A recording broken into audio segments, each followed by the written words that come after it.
Arizona, homeowner's best friend.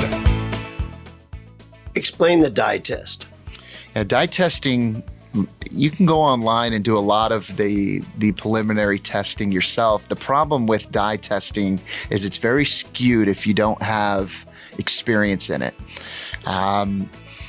The general homeowner or employees, when they first start with us, they want to squeeze way too much dye out at once and it just goes everywhere, right? You got to really have a touch for it.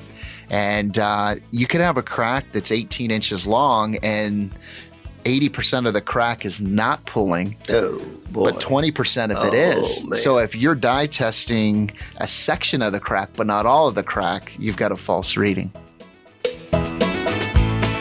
Rosie on the house, every Arizona homeowner's best friend.